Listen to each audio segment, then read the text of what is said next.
Hello everyone, Pally Time here. Welcome back to Heroes of the Storm, where I am currently traversing through the ranks of the tanks. That was actually pretty good. That's not a bad intro at all. I'm playing Arthas today. I've tried this build twice. In the first game, it was a huge success. In the second game, I had a Muradin who was real mad at the world, and a Lost Vikings player who didn't know that he could separate his Vikings. So, I'm hoping that in this real attempt at making a video that we get somewhere in between those two teams, and hopefully it'll be good. All right, ladies and gentlemen, we find ourselves on the Cursed Hollow. We are going to be picking up the Eternal Hunger at level 1. Frostmourne Hungers restores more mana. This build is about making our trait better. It's all about the D. Ha! Alright, so Eternal Hunger.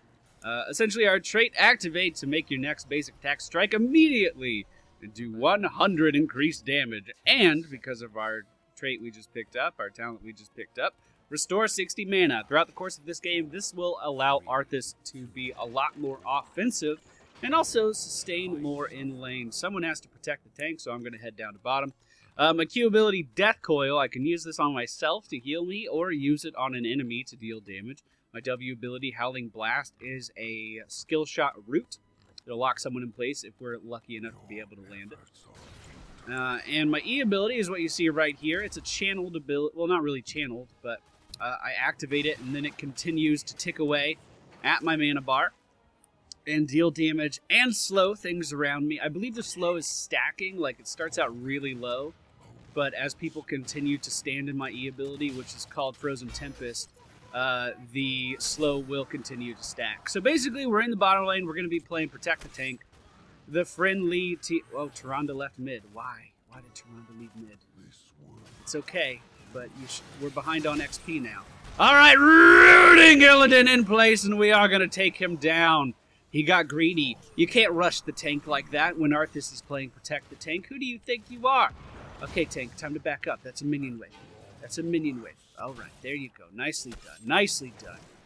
Okay, we do have our root available, so if Raynor gets a little too antsy in his pantsies, we can root him. But looks like we're going to be going back to playing conservative for the time being. The friendly team, Arthas, Sergeant Hammer, Brightwing, Tyrande, an extra tangy character. Extra tangy citrus, I believe I called him in the last video, actually. Here we go, root. And that's Jim Raynor's passive that kicked in, and we take him down instantaneously. Now watch, Illidan's going to come out of nowhere and kill me now. No, we're good. We're good. I learned a fun fact about this map on the Brawl with the Blues. I learned that the latest attribute can spawn is 2 minutes and 50 seconds. So we're going to see a tribute within the next 50 seconds. Fun fact. At level 4, we are going to be picking up Destruction. Increased damage boost from Frostmourne Hungers. This is going to take the damage boost up from 100% and make it 150%. Which actually makes a pretty significant difference. The first tribute is spawning in the bottom middle position.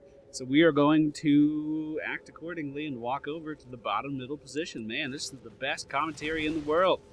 Looks like I'm the only one here right now. Sergeant Hammer's starting to make her way over, but the enemy team now arriving in full force. We are going to try to root all of them, keep them away from the tank. If we want to survive this at all, our only bet is to keep the tank alive, and I'm going to have to die for that. Tributes and stuff. Buddy. Enemy team does pick up the first tribute of the game. Brightwing could have easily teleported in on us, but decided to wait until after the tribute was gone. And Tyrande, who was in the middle lane, could have easily made her way down there a little bit sooner. So, we definitely need to act upon those a little bit more. I will be pinging the map furiously in order to rally the team's attention to a certain location. Because that tribute was in the bottom center position, we know that it cannot be there again. If it goes to another bottom position, then we can predict the spawn of the third tribute. Sergeant Hammer, once again in an aggressive position down here, is going to be dealing damage to the towers just out of siege range. And I'm going to do my best to protect her while she does that. Let's see. If we look at stats and stuff. Sergeant Hammer already done 15,000 damage. Coming in with the root, I was a little late. The tribute now spotting in the bottom left position. I'm going to ping on the way and for assistance. Tyrande, still not reacting, is going back to the sippy cup because she was tanking a minion wave. We are going to be picking up Rune Tap at this level. This is going to allow every third basic attack to heal us for a decent amount of health. I'm playing the zoning game right now. We are going to root Arthas Menethel in position and then do nothing. Top still not responding to this. So I'm going to ping a lot more until they do. Tyrande now getting the shrine. We're going to just zone for her. And it looks like we are good to go. All right, back to the bottom lane to continue this push. The enemy team did pick up these siege giants, which we should be able to deal with pretty damn quickly. Let's just go ahead and pressure Raynor here. We're just going to get in his way. I'm going to mess up that route, but that shouldn't matter. The slow from our E stacked up high enough that he really wasn't able to get away. And with the tiny amount of body blocking that I was doing, we were able to secure that kill. Very nicely done. So essentially, when you're pushing lanes, you want to have your E up all the time. You never want to just be walking around with it on, though. And the only reason you want it on that much, I'm going to root Arthas here. Go in with the good D. And we'll hit him with our Q on the way out. And that's actually going to secure the kill. Holy crap. The protected tank game is so strong. Oh, I could have told you where that tribute was going to be. I forgot. So, tributes can only spawn twice on the same hemisphere. So we had 2 in bottom. And, okay, it's really complicated. But basically, because one was bottom middle and the other one was bottom left, we could predict that this one was going to be top right. I just forgot to tell you all that. Essentially, there's like a pattern to it. So 2 of us are going to take this, and it looks like it's going to be both tanks. I am going to be interrupted by the enemy Arthas. So let's try to pursue that down a little bit. Our siege tank with phenomenal positioning over here. I'm going to root Stitches and Illidan in place. I missed them both. I lied to you. But we are going to pick up that kill just fine. Coming in on Stitches now as well. We're going to pick that up just fine. And now repositioning to the other side. ETC wants to take it, so I'll let him. And all we have to do now is zone the enemy team, which we are doing very well. Good job. Very nicely done. Very nicely done. We are going to be picking up, and this is going to be surprising, Syndragosa. It disables enemy structures. It slows down enemies. It does a lot of cool stuff. I think it's the play-making ultimate. And for those of you that know me, you know that I like to make plays. No sense in using it here, honestly. I'm going to hold off on that a little bit. I'm just going to help our siege tank burst these guys down. I'm going to root them in place, and I'm going to try to position for a body block. That went pretty well. If they continue to pursue, we can hit them with the Syndragosa. So essentially, it's a really long-range skill shot, and anything in that skill shot is going to take 315 damage, and it'll slow them. It doesn't tell me how much it slows them, but it'll also disable structures. So if we hit a fort with it, for instance, that fort will not fire, and we can siege it down very quickly. It's a very fun ultimate to use with certain push comps. For instance, if you have an Azmodan on your team, it can become really fun. Right here, perfect opportunity to use the Syndragosa. Unfortunately, Brightwing did knock everyone out of the way, but it's still useful. As we can zone the enemy team with that slow, I'm going to be using my Q ability on myself and kind of backing out of this. As the team is pushing up, I'm going to head back to the tribute, and we're going to gather that, and this is going to be a curse. Good job, guys. All right, recalling because I have to for reasons and things. We do have a lot of sustain with this build, but we also have to monitor our health. So essentially to review our talents as of right now, we have mana return on our D every 12 seconds because it's the good D. We have a heal every time, every third auto attack, and then we have the playmaking Syndragosa. So far this build, 10 out of 10, I enjoyed a lot. The friendly team looking like they're pushing the bottom lane. I'm going to head down there. Okay, well, never mind. ETC is jumping in. I don't want him to waste his ultimate. Coming in with the root, that's going to miss everything, but we will take down the enemy Stitches, and then we'll just start to deal damage to this. At this level range, we are going to be picking up Biting Cold. The Frozen Tempest damage is increased, which is an okay talent when you don't have mana return, but because we have the mana return on our good D, it is a phenomenal talent. The root going out is going to catch Lily and company. And the Tyrande ultimate was placed right in their way, so they had to run through it. Let's go ahead and Syndragosa this, which should lock them in place, and we should be able to pick up the kill on Lily here. Very nicely done. And now the root on Jim Raynor right outside his tower is going to not be enough to take him down, but man, was it close. And now I need to turn my E ability off because, as you can see, it drained all of my mana. I'm not too worried about the damage of Stitches, especially considering we have a Brightwing and a Tyrande right behind me. Stitches does put ETC into the belly for some reason. I don't know what he was expecting to do with that.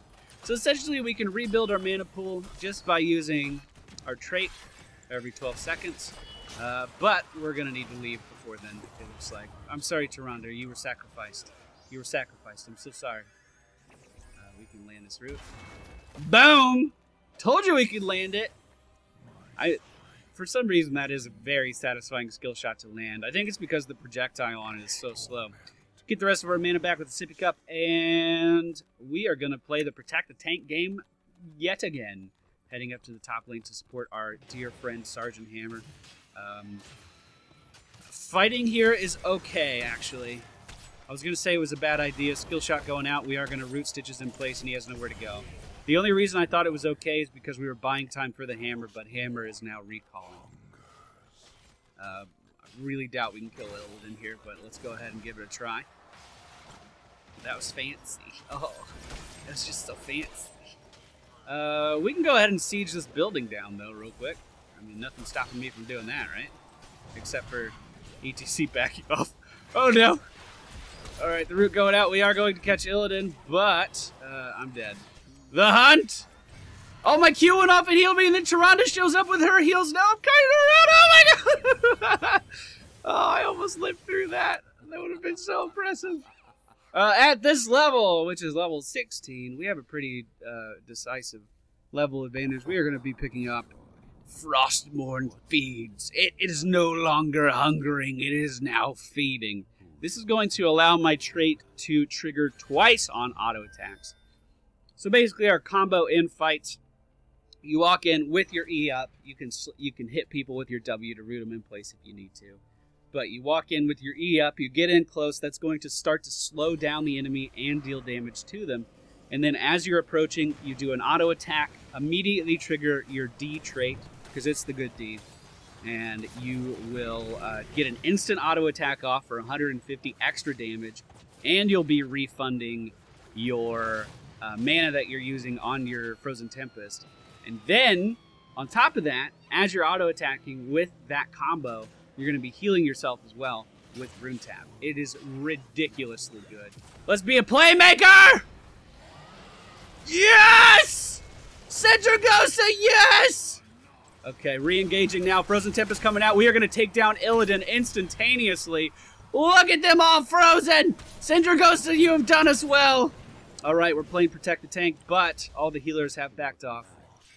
All the healers have backed off. We did have Bot Brightwing there for a minute. Oh no. Oh no, I'm coming, friend. Bait them into me.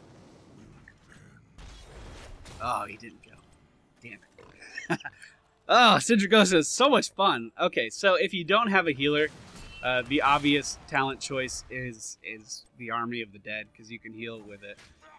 Oh no, what am I gonna do? I guess I'll just kill you or something. I don't know. Let's root him in place. We'll go in with our good D. Look at that damage! Oh, that is ridiculous. That is ridiculous. Can you believe Arthas used to be stronger than this? I mean, come on. Come on. All right, Tribute is spawning up in the top lane. We'll start to head up there. Essentially, I'm using my Death Coil mostly to sustain myself. Again, because we don't have the Army of the Dead. But I think that's fine. I think that's a more than okay trade-off. The tank is in position. We're going to fall back just a little bit. Brightwing's going to start taking that. The hunt! We're going to hit Illidan with the D. It's going to be dealing 500 damage every auto attack. Centrigosa coming out, freezing the enemies in place. And holy crap. Let's hit Arthas with our Q and then our root. Oh, I missed the root. Get him.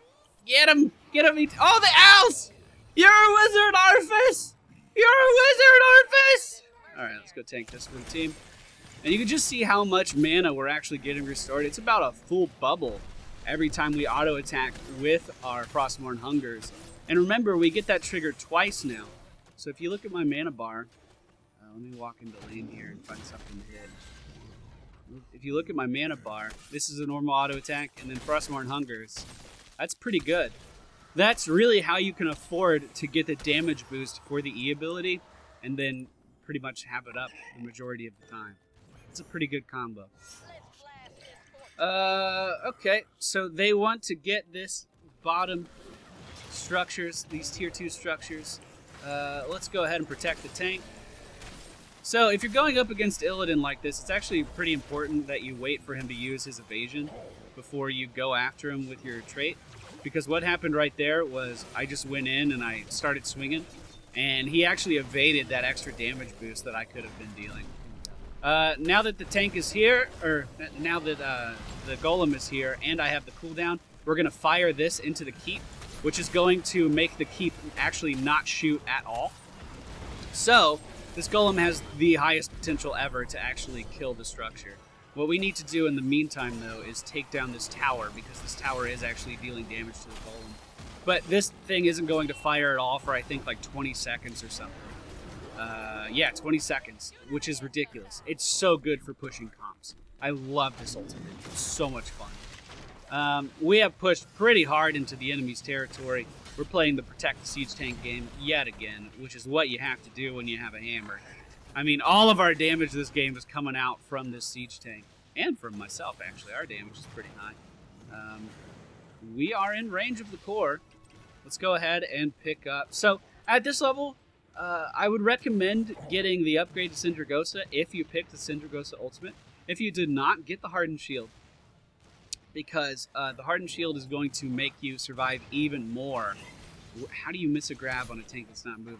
It's going to make you survive even more when your Army of the Dead is out and you're sacrificing them. But for our sake, we're going to get the upgrade to Syndragosa. Alright. How we doing? We doing good? I can Cindy this. You want me to send? I'm going to Cindy this. Here we go. Freeze them in their tracks. We are going to take down the enemy Lily. We're going to root these guys in place. And we're going to take down the enemy. Oh, wow. That was a quadra kill. The enemy Gem Rainer. So who else died? Illidan died somewhere off screen. And with this push, I do decree that this is a GG. Thank you all for watching. I hope you enjoyed. This is my Arthas build. It's pretty fucking strong. It is pretty fucking strong. We will be back with another tank in the next episode. Who do you think it's going to be? Let me know. If you're new to the channel, please be sure to hit the thumbs up button and subscribe. And I will see you all